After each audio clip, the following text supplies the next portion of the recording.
Sir இப்போ பணம் சம்பாதிக்கணும் அப்படிங்கிற விஷயமே ரொம்ப கஷ்டமா இருக்கு சார். அருள் இல்லாருக்கு அவ்வுலகில் இடமில்லை, பொருள் இல்லாருக்கு இவ்வுலகில் இடமில்லை. ஸ்டாக் மார்க்கெட்டில் முதலீடுகள் செய்யலாம். ஸ்டாக் மார்க்கெட்டில் வர்த்தகத்தை தவிர்க்கிறத எந்த அளவுக்கு முயற்சியோ தவிர்த்துருங்க. அதை முதலீடு எப்படி சார் போய் செய்கிறதுனா, ஒரு மாதத்துக்கு நான் வந்து 200 தான் சேமிக்க முடியும்னா 200 சேமிக்கலாம். ஒரு மாதத்துக்கு 200 வருஷத்துக்கு 2400, 10 வருஷத்துக்கு எவ்வளவு, அதுக்கு குமுலேட்டிவாக என்ன வருமானம், இப்படி நாம் பார்க்கணும். நாம் இன்றைக்கி போட்டுட்டு நாளைக்கு தூங்குற போதும் பணம் சம்பாதிக்கணும். பணம் சம்பாதிப்பு என்பது கஷ்டம். சம்பாதித்த பணத்தை பாதுகாப்பு என்பது ரொம்ப கஷ்டம். அந்த பணத்தை வைத்துக்கொண்டு பணமாக்குவது மிக மிக கஷ்டம். ஆனால் பாண்டு மார்க்கெட்டில் வரக்கூடிய இன்ட்ரெஸ்ட்டை எடுத்து ஸ்டாக் ஒன்று நல்ல ஸ்டாக்கை வாங்கலாம், அந்த வட்டியை எடுத்து இதில் செய்யலாம். ஸோ இதுக்கு பேர் தான் சார் இந்த ரிட்டைர்மெண்ட் பிளானிங் அப்படிங்கிறது எந்த அளவுக்கு முக்கியமான ஒன்றா இருக்குது சார். பணத்தினுடைய அருமை எப்போ தேவை தெரியும் அப்படிங்கிறது. ஒரு மாதத்துக்கு ஒரு 5000 சேவிங்ஸ் பண்ணுவோம். 12 மாதத்துக்கு 60000 ஆச்சு. 10 வருஷத்துக்கு எவ்வளோ? ஸ்டேட் பேங்க்கில் நிறைய பிளான்ஸ் இருக்குது. ஏஎம்சி கம்பெனிஸ்லாம் இருக்குது. யூடிஐ, எஸ்பிஐ, ஐசிஐசி நிறைய நிறுவனங்கள் இருக்குது. ரிட்டைர்மெண்ட் பெனிஃபிட் ஸ்கீம்னே இருக்குது. சேலரி 30,000 இருக்கலாம், 60,000 இருக்கலாம், 80,000 இருக்கும். சிஸ்டமேட்டிக் வித்ட்ராயல் பிளான், அந்த அமௌண்ட் அப்படியே இருக்கும். ஒவ்வொரு நாட்டுக்கும் கோல்டு அப்படிங்கிறது எந்த அளவுக்கு முக்கியமான ஒன்றா இருக்குது சார். கண்டிப்பாக கோல்டு ரிசர்வுங்கிறது இந்த ஃபாரெக்ஸ் ரிசர்வ்னு சொல்லுவாங்க. அப்போது வந்து இந்த ஜிடிபி இந்த மாதிரி மேக்ரோ டேட்டாக்கெலாம் பெரிய பாதிப்புகள் வர்றது. சார் இப்போ இந்த இண்டெக்ஸ் ஃபண்டை விட கோல்டு இடிஎஃப்ல வந்து இன்வெஸ்ட் பண்ணுங்க, அதான் வந்து பெஸ்ட் அப்படிங்கிற மாதிரி நிறைய பேர் சொல்லிட்டு இருக்காங்க இல்லையா. இப்போ இண்டெக்ஸ் ஃபண்டுனா என்ன, இடிஎஃப்னா என்னன்னு சொல்கிறேன். சாதாரணமான ஆள் நான் போய் எப்படி இந்த ஃபியூச்சர் ட்ரேடிங்கில் வந்து இண்டெக்ஸ் ஃபண்டுக்கு போய் எனக்கு 5 லட்சம் 8 லட்சம் இருந்தால் தானே முடியும். ஒரு 10 லட்சமாவது வேணும்.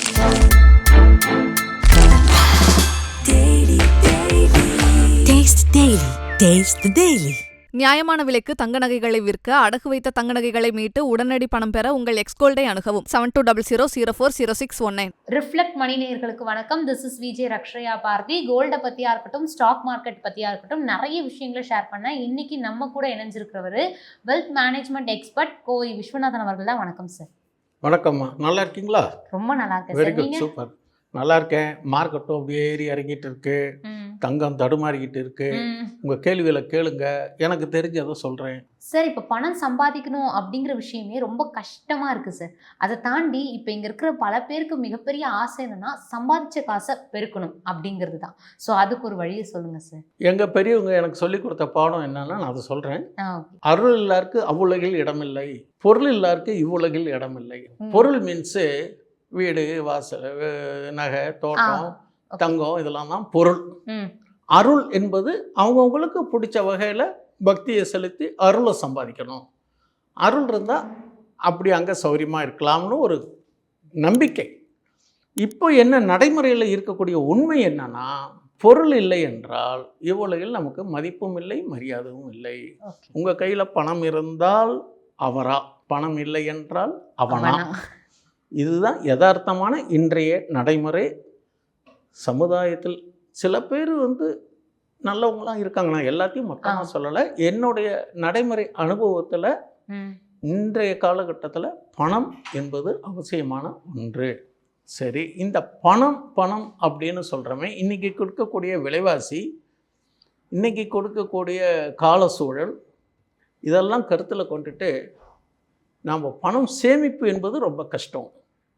அதுலேயும் நம்ம வந்து சேமிப்பு என்பது என்னுடைய பார்வையில் என்ன கேட்டிங்கன்னா, இது சேமிப்புங்கிறது கிடையாது. உங்களுடைய வருவாயில் ஒரு பகுதியை பிடித்தம் செய்து வைத்து கொள்வது ஒரு வகையான செலவும்னு கூட நான் சொல்லுவேன்.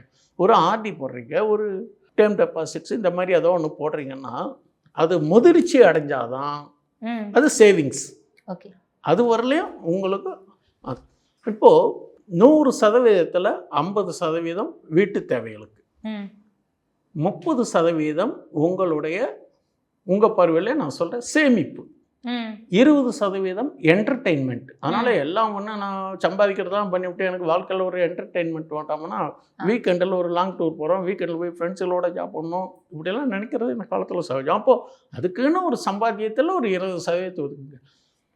ஒரு குறிப்பாக என்ன சொல்கிறேன்னு கேட்டீங்கன்னா, சம்பளம் மாத சம்பளமோ வார சம்பளமோ நாள் சம்பளமோ எது வந்தாலும் முதல்ல எடுத்து வைக்க வேண்டியது அந்த சேமிப்பு, எதிர்கால சேமிப்புன்னு நான் சொல்கிறதுக்கு அதுக்கு தான் அதை நம்ம ஃபஸ்ட்டு ஒதுக்கீடு செய்யணும். 50% வீட்டுக்கு, 30% சேமிப்புனா 30% எடுத்து வச்சுருங்க. மீதியை நீங்கள் திட்டம் போட்டு செலவு பண்ணணும். இதுதான் ஒரு முறையான திட்டமிடல், பிளானிங். சரி, இப்படி சேமிக்கிறது எப்படிங்க சேமிக்கிறது சார், என்ன மாதிரி சேமிக்கிறது அப்படிங்கிறது, அந்த காலத்திலலாம் உண்டியல் சேமிப்பு பண்ணுவாங்க, பக்கத்தில் சீட்டு பிடிப்பாங்க உறவினர்கள்லாம். இன்றைக்கெலாம் யாரையும் நம்பி சீட்டு போட முடியாது, எடுத்துன்னு ஓடி போயிடுவாங்க, மொத்தத்துக்கு முதல் போயிடும். அதனால் என்ன மாதிரி பண்ணுறதுன்னா, இன்றைக்கி தொழில்நுட்ப ரீதியாக நிறையா நமக்கு வசதி வாய்ப்புகள் இருக்குது. எஸ்ஐபி இருக்குது, சிஸ்டமேட்டிக் இன்வெஸ்ட்மெண்ட் பிளான். உங்களுக்கு ஸ்டாக் மார்க்கெட்டில் முதலீடுகள் செய்யலாம். ஸ்டாக் மார்க்கெட்டில் வர்த்தகத்தை தவிர்க்கிறத எந்த அளவுக்கு முயற்சியோ தவிர்த்துருங்க. நாம் பார்க்குறது தொலைகால பார்வையில் பார்க்குறோம், சேமிப்புக்கு தான் பேசணும், நம்ம வர்த்தகம் செய்யலாம். அப்போ ஸ்டாக் மார்க்கெட்டில் நம்ம வர்த்தகத்தை விட முதலீடும் செய்யலாம். அதை முதலீடு எப்படி சார் போய் செய்கிறதுனா, நம்ம ட்ரேடிங் பிளாட்ஃபார்மில் ஒரு டிமெட் அக்கௌண்ட் ஓப்பன் பண்ணிவிட்டு அதில் இந்த எஸ்ஐபி மாதிரி பண்ணலாம். எஸ்ஐபி போகிறதுக்குலாம் எனக்கு வசதி இல்லை சார், என்கிட்ட ஒரு நாளைக்கு நான் ஒரு மாதத்துக்கு நான் 200 தான் சேமிக்க முடியும்னா 200 சேமிக்கலாம். ஒரு மாதத்துக்கு 200 வருஷத்துக்கு 2400, 10 வருஷத்துக்கு எவ்வளவு, அதுக்கு குமுலேட்டிவாக என்ன வருமானம், இப்படி நாம் பார்க்கணும். நாம் இன்றைக்கி போட்டுட்டு நாளைக்கே இன்றைக்கி 1 லட்ச ரூபா போட்டால் நாளைக்கு 2 லட்ச ரூபா வரணும்னா முடியாது. தொலைநோக்கு பார்வையில் செஞ்சால் இது சேமிப்புக்கு நிறையா வழிகள் இருக்குது. எஸ்ஐபி இருக்குது, ஸ்டாக் மார்க்கெட்டில் பண்ணலாம். இல்லையா ஒன்றுமே இல்லையா, இன்றைக்கி காயின்ஸ் வாங்க முடியாது, ஏன்னா 8000 ரூபா பக்கமாக இருக்குது காயின்ஸு. இந்த காயின்ஸ் வாங்குறதுக்கு பதிலாக இன்றைக்கி ஒரு கோல்டு பீஸ்ன்னு சொல்லுவாங்க ஸ்டாக் மார்க்கெட்டில். அந்த கோல்டு பீஸ் பார்த்தீங்கன்னாக்கா 70 ரூபா 72 ரூபா தான் இருக்கும். அது முடிஞ்சால் இந்த மாதத்தில் நான் ஒரு 2000 ரூபா இருக்குதுன்னு கேட்டிங்கனாக்கா அது ஒரு 40 30 வாங்குங்க. மாதம் அப்படியே அக்யூமுலேட் பண்ணிகிட்டே வாங்க. டிஜிட்டல் தான், அது யாரும் ஒன்றும் பண்ண முடியாது. உங்களுக்கு ரெக்கார்டிக்கல் எவிடன்சஸ் இருக்குது, அதனால் பாதுகாப்பானது. அதில் நிறைய இருக்குது இடிஎஃப்பில். அதில் நமக்கு என்ன சௌகரியமாக இருக்கோ அந்த வேல்யூவை நம்ம அசஸ் பண்ணி டெக்னிக்கலாக பண்ணி அதில் தொடர்ந்து முதலீடுகள் செஞ்சுக்கிட்டு வரலாம்.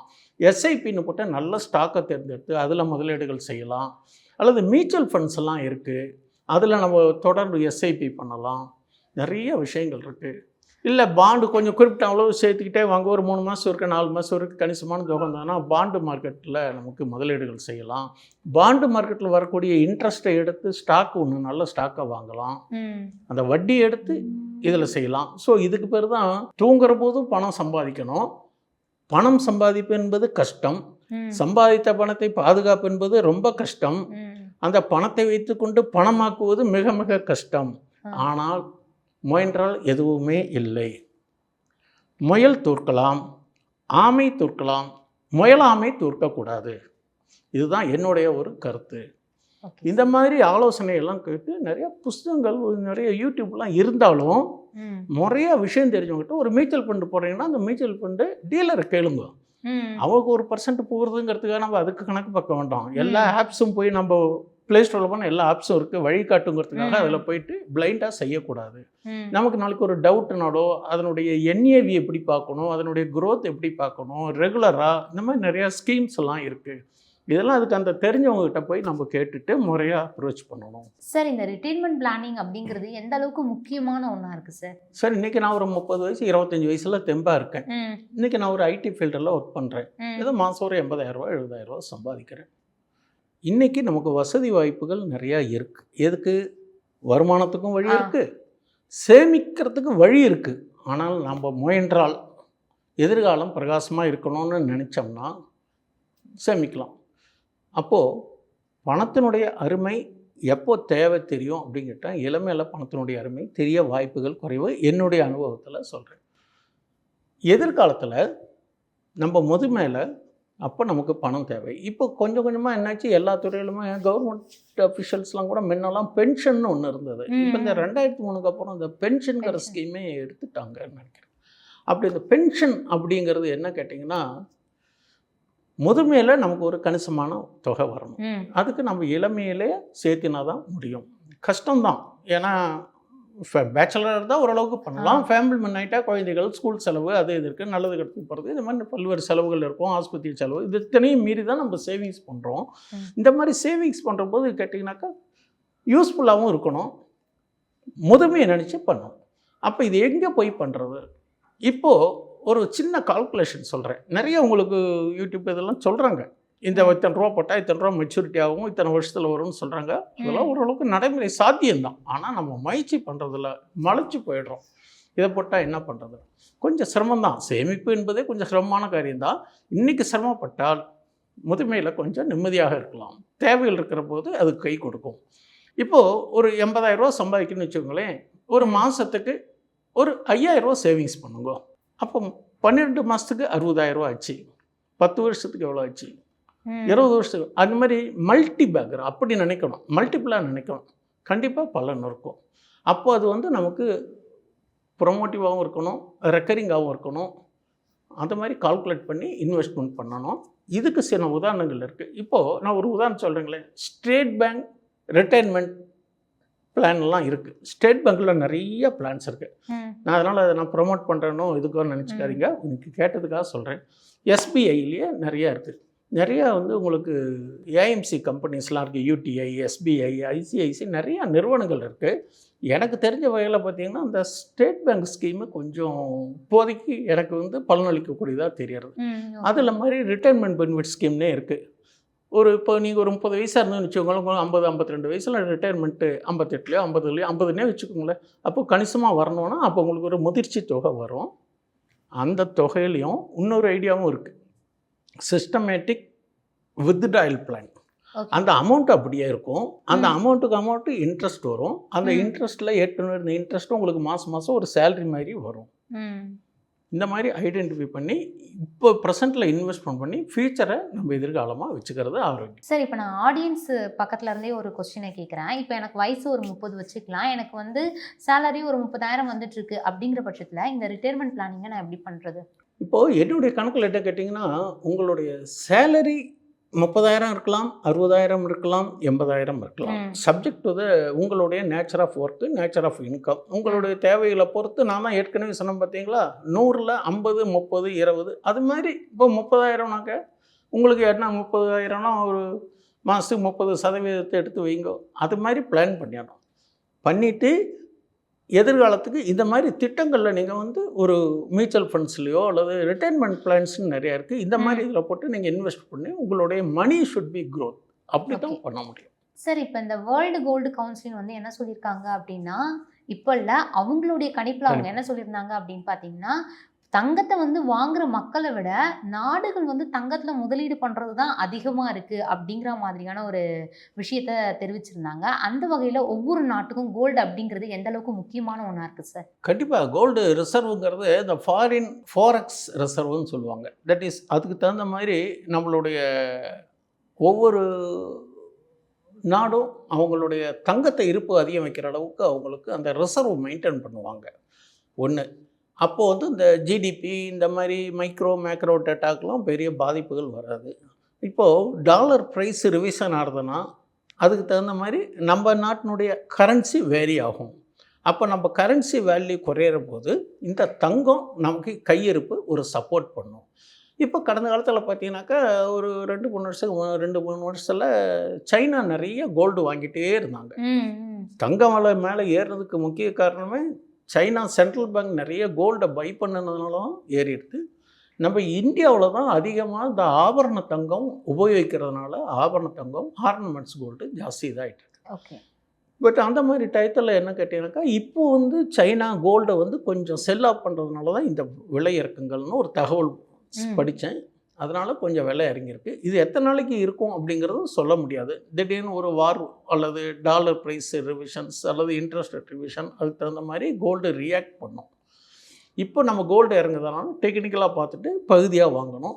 வர்த்தகமாக இருந்தால் பை எட்டுலோ செல் எட்டுகை, இருப்பாக இருந்தால் எவ்வளோக்கு எவ்வளோ குறையுதோ பகுதி வாரியாக சேமிக்கலாம்.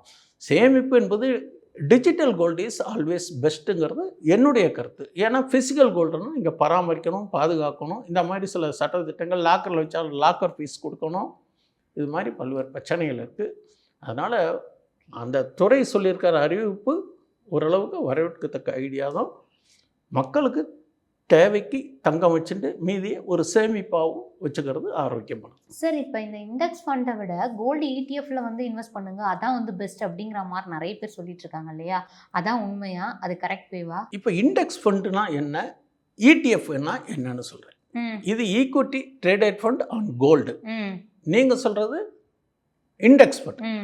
இண்டெக்ஸ் என்பது கமாடிட்டி மார்க்கெட், தட் இஸ் எம்சிஎக்ஸ்ன்னு சொல்லுவாங்க. லண்டன் மெட்டல் எக்ஸ்சேஞ்சுக்கு படி தான் அந்த மெட்டல் எக்ஸ்சேஞ்சினுடைய தீர்மானித்து தகுந்த மாதிரி அதுலேயும் வந்து நம்ம stock market by and sell இருக்கும். அது பல லட்சக்கணக்கான வேல்யூ அது. அது ஃபீச்சர் அண்ட் ஆப்ஷன்ஸ் அது இருக்குது. அதில் மந்த்லி எக்ஸ்பெரிலாம் இருக்குது. அதுக்கு தகுந்த மாதிரி அதனுடைய ஏற்ற இறக்கங்கள் இருக்கும். அந்த நுணுக்கங்கள் தெரிஞ்சால் தான் அதில் ஒரு வர்த்தகமோ அல்லது குறுகிய கால முதலீடு. இந்த மாதம் வாங்குறீங்கன்னா ஒரு 3 மாதத்துக்கு தள்ளி எடுத்துகிட்டு நம்ம அது 3 மாதத்துக்கு அப்புறம் கேரி ஓவர் பண்ணலாம், ஏற போயிட்டுட்டே பண்ணலாம், அல்லது அதுக்கு ஹெட்ஜிங் பண்ணி பண்ணலாம். இது மாதிரி பல்வேறு நுணுக்கங்கள் இருக்குது.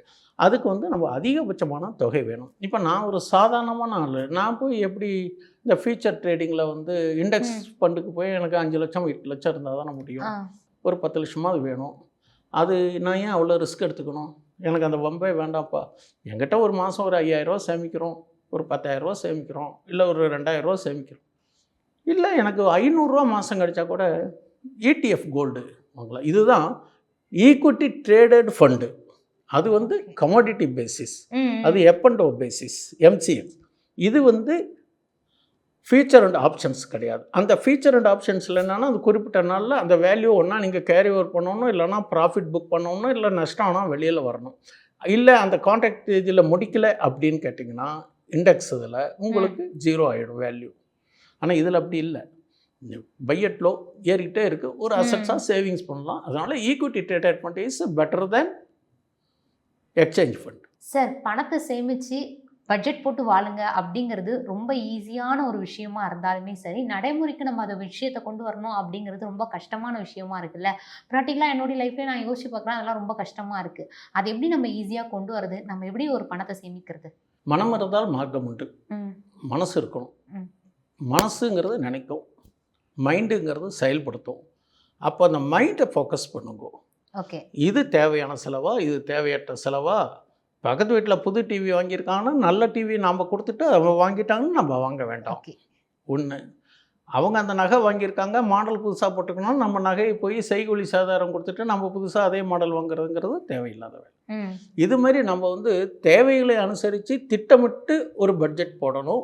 எதிர்கால தேவைக்கும் நான் ஃபஸ்ட்லேயே சொன்ன மாதிரி 100ல் 50 வீட்டு செலவு, 30 சேவிங்ஸு, 20 என்டர்டெயின்மெண்ட். அதுக்காக நம்ம சாப்பிடாமல் இருக்க முடியாது, ஒரு ரிலாக்ஸாக இல்லாமல் இருக்க முடியாது. இப்போ இன்றைக்கி கூடிய இயந்திரமான இவ்வளோ டென்ஷனானதில் ரிலாக்ஸேஷன் தேவை தான். அதனால் இந்த மாதிரி திட்டமிட்டேனாக்கா உங்களுக்கு அந்த திட்டம் வந்து ஃபெயில் ஆகாதுங்கிறது என்னுடைய கருத்து.